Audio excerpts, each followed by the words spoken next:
오늘은 레위 자손의 기업, 레위 자손의 기업이라는 제목으로 말씀을 상고합니다.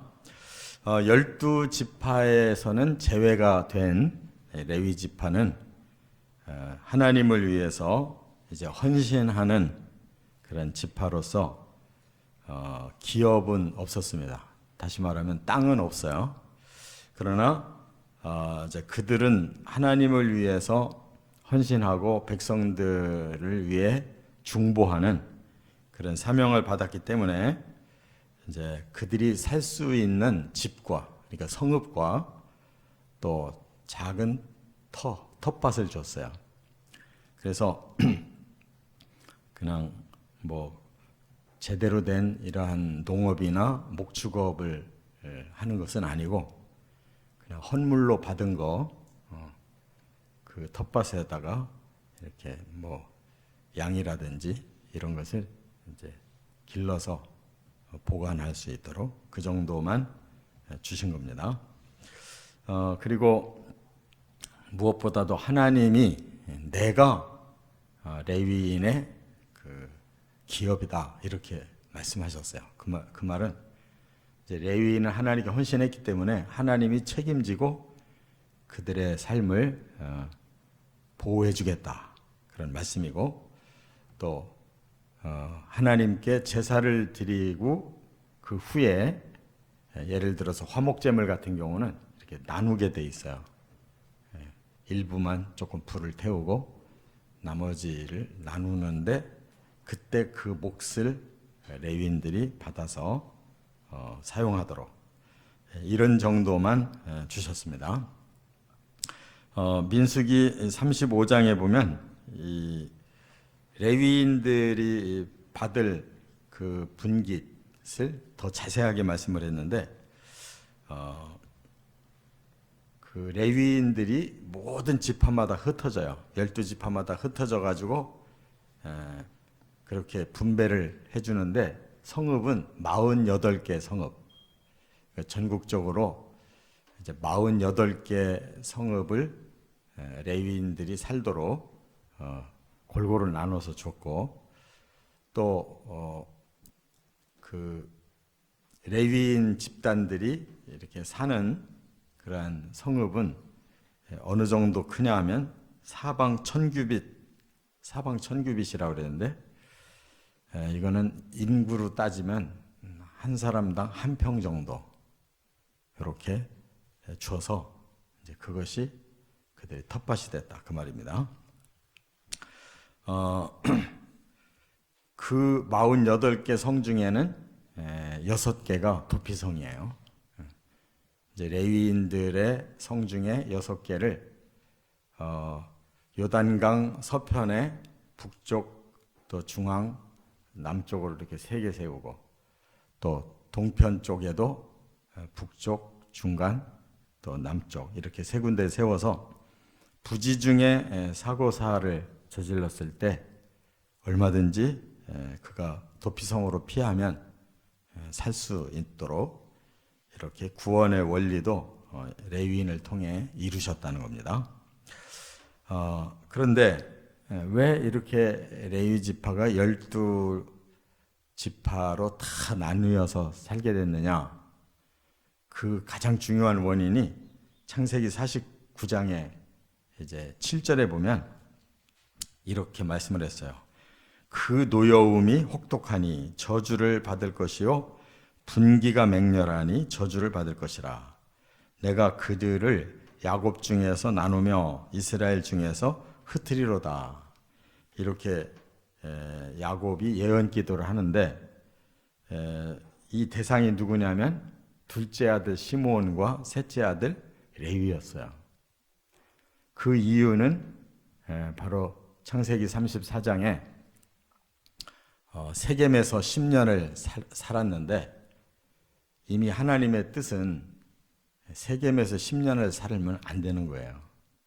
돌아올 때 베델로 돌아와서 하나님이 지켜주신 것을 감사하고 11조도 바치고 그 다음에 그가 정착지를 차지해야 되는데, 베델에서 하나님 앞에 약속했잖아요.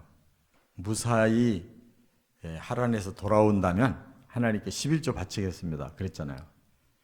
근데 그걸 까마득하게 잊어버리고 베델까지 안 내려오고 세겜에서 살기가 좋은 동네다 싶어서 10년 살았더니 문제가 생겼단 말이에요.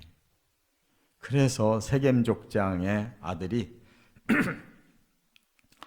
야곱의 딸 디나를 강간했는데, 강간은 했지만 너무나 사랑스러운 여자라고 생각해서 결혼을 하고 싶다고 하니까 시므온과 레위가 대표로 그들과 약속을 해주잖아요. 우리는 할례를 받는 족속이니까 당신들이 할례를 받는다면 서로 상통하는 혼인을 상통하겠다. 그래 놓고 둘째 셋째가 칼 들고 들어가서 세겜족 남자들 다 죽여버렸어요. 그러니까 하나님이 아주 진노하셔서 요 두 아들의 자손들을 저주했어요. 그게 바로 지금 창세기 49장 7절 말씀에 노여움이 혹독해서 저주를 받고 분기가 맹렬해서 저주받는다. 그러니까 너희들이 노여움이 너무 지나쳤다. 분기가 너무 맹렬했다. 그래서 죽이지 말아야 될 사람들을 많이 죽였기 때문에 너희한테 그 저주가 돌아올 거다 했는데, 시므온 지파는 유다 지파 밑에 사막 지역을 간신히 받아가지고 서서히 사라지고, 그래서 흩어진다는 말씀이 응해요. 그 다음에 레위 지파는 똑같이 흩어지는 운명인데 거기서 모세가 태어났어요. 그래서 이스라엘을 구원하고 가나안 땅으로 들어가게 하는 이런 공로가 있었기 때문에 하나님이 마음을 바꾸셔서 레위 지파를 축복하면서 흩었어요. 그게 바로 헌신 지파이기 때문에 12지파를 위해 헌신하도록 흩는 건 똑같지만 방법은 시므온과 레위는 180도 반대. 그래서 축복된 흩어짐을 당한 것이 레위 지파예요. 그래서 헌신자의 모습을 여기서 보여주는 겁니다. 헌신자는 뭐가 헌신자냐? 자기 개인의 삶에 우선순위를 두는 게 아니고 하나님을 위해서 자기를 바치는데 우선순위를 두는 거예요. 그래서 레위인들에게는 이렇게 땅의 기업을 주지 않고 하나님이 기업이 되어 주셔서 그들의 삶을 책임져 주시고, 그 대신 하나님께서 그들을 축복하셔서 이처럼 이제 하나님 앞에 항상 설 수 있는 그런 헌신자로 세우셨다 하는 것입니다. 자, 그런데 레위 지파도 제비는 뽑았어요. 제비를 왜 뽑았느냐? 48개 성읍을 받아야 되기 때문에 제비 뽑았는데, 사람들이 인위로 저 여기 살겠습니다 한 게 아니에요. 48개 성은 정해져 있지만 누가 거기서 살 거냐는 하나님이 정해주신 거예요. 그래서 그 레위 자손이 세 집안이 있어요. 세 개의 집안으로 나눠져 있는데 하나님의 섭리가 거기에 딱 들어있어요. 어떻게 그들에게 그 성읍을 나눠줬는지를, 그것을 여기서 중점적으로 4절부터 40절까지 쭉 설명하고 있는 겁니다. 자, 세 가지를 나눌게요. 첫째, 그핫 자손의 기업. 이 그핫은 출애굽기 같은 데 보면 고핫이라고 그랬는데 여기 여호수아에서는 그핫이라고 번역을 했어요. 그핫이나 고핫이나 원어는 같아요. 그런데 이 그핫 자손을 제일 먼저 여기 4절 5절 그 다음에 8절부터 26절에 제일 먼저 기업을 말씀하고 있어요. 그것은 왜 그러냐? 모세 때문이에요. 모세가 바로 이 집안의 자손이에요. 그핫 자손. 그런데 레위의 둘째 아들이라고. 그래서 모세를 굉장히 하나님께서 귀하게 여기시기 때문에 땅을 나눌 때에도 바로 그핫 자손이 제일 먼저 제비 뽑도록 우선순위를 주셨어요. 모세 때문에. 그래서 이제 그 자손들이 받는데 이 그앗 자손은 두 종류가 있어요. 하나는 아론의 그 자손이 있잖아요. 그들은 제사장들이에요. 그래서 그앗 자손 중에 먼저 그 아론의 자손이 제일 먼저 제비를 뽑아요. 그래서 13성읍을 받을 수 있도록 이렇게 하나님이 섭리하는데 어디를 받았느냐가 중요해요. 그들은 이 지도를 보셔야 돼요. 시므온 지파, 유다 지파, 베냐민 지파에서 13성읍을 하나님이 주셨어요. 그럼 왜 이렇게 제사장 자손들은 시므온, 유다, 베냐민을 주셨을까? 이 지도에 보면 여기가 다 붙어 있어요. 시므온이 제일 밑에, 가운데 유다, 그 바로 위에가 베냐민이에요. 그러니까 땅덩어리로 보면 같은 지역에 살게 해주셨단 말이에요. 그럼 왜 이 지역을 하나님이 허락하셨을까? 바로 거기에 예루살렘, 이스라엘이 나중에 강해지면 거기가 예루살렘이 중심부예요. 그 예루살렘에 성전이 세워져요. 그러니까 이 제사장 가문들은 어디에 살아야 제일 편리하냐면 예루살렘 가까이 살아야 제일 편리한 거예요. 그래서 이렇게 그 유다 지파 중심으로 바로 위에 베냐민, 바로 밑에 시므온을 합해줘서 예루살렘에 와서 이렇게 24반열로 계속 순서를 바꿔가면서 제사장 일을 하도록 하나님 섭리해 주셨다는 거예요. 그러니까 사람이 제비 뽑아서 이렇게 될 수가 없죠. 하나님이 배후에서 섭리해야 두고두고 제사장들에게 가장 필요한 땅에 살 수 있게 하셨다 그 말입니다. 그러면 그 핫자손 이제 나머지 자손이 있잖아요. 제사장 가문 쏙 빼고 나머지 가문은 어디에다가 해주셨느냐? 보면 그 다음에 에브라임 단지파 서므낫세에다가 주셨다고 그랬어요. 그러면 여기 보시면 바로 그 위에가 에브라임이 있죠. 그 다음에 그 위에가 서므낫세가 있잖아요. 그런데 단이 여기 또 들어있어요. 단은 지금 처음 분배해 줄 당신은 왼쪽에 있어요. 베냐민 왼쪽에 단지파가 있어요. 그러니까 제사장 바로 위에 동네 위에 지역에는 바로 이렇게 그앗 자손 나머지 자손들이 세 지파 단지파 에브라임 지파 서므낫세에 모여 살 수 있도록 공동체를 여기에 주셨다 그 말입니다. 그래서 여기는 10개의 성읍을 받도록 이렇게 하셨어요. 그러니까 다 하나님은 뜻이 있는 거예요. 그래서 그앗 자손을 어떻든 더 귀하게 여겨서 제사장 가문과 그앗 자손이 이렇게 중심이 되는 지역에 살도록 해주셨어요. 그 다음에 이제 첫째 아들 게르손 자손을 그 다음 6절과 27절부터 33절에 말씀했는데 이들은 어디에 살았느냐?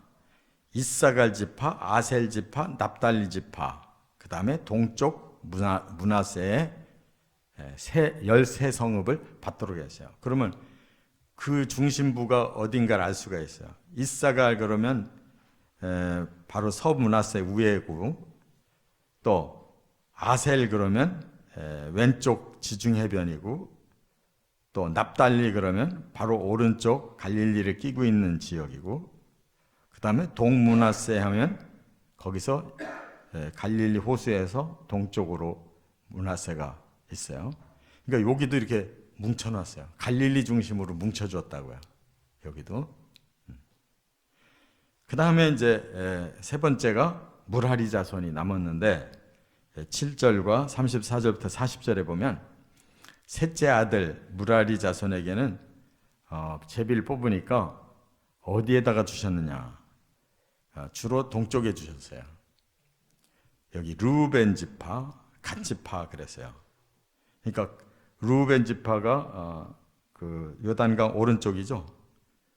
제일 밑에 루벤. 그 다음에 중간 지역이 바로 갓 지파예요. 그리고 한 지파는 저 왼쪽 그 다볼산 옆에 스불론 지파를 하나 건너뛰어 줬어요. 그래서 무라리 자손이 제일 이렇게 뭉치지를 못한 상태고 또 동쪽을 받아가지고 후에 나라가 민족이 사라지는 이러한 상황을 결국은 얻게 돼요. 그러니까 하나님의 의도가 어디에 있는가를 알 수가 있죠. 더 헌신한 제사장들, 그 다음 헌신한 바로 그앗 자손들, 모세도 바로 거기에 속해 있어요. 그래서 결국 헌신한 자들을 중심으로 이렇게 그 자리를 줘서 더 헌신할 수 있는 여건을 만들어 주셨어요. 제일 현찮은 자들이 제일 멀리 있는 쪽을 받고 그것도 흩어져서 받는 이런 무라리 같은 자손도 있었어요.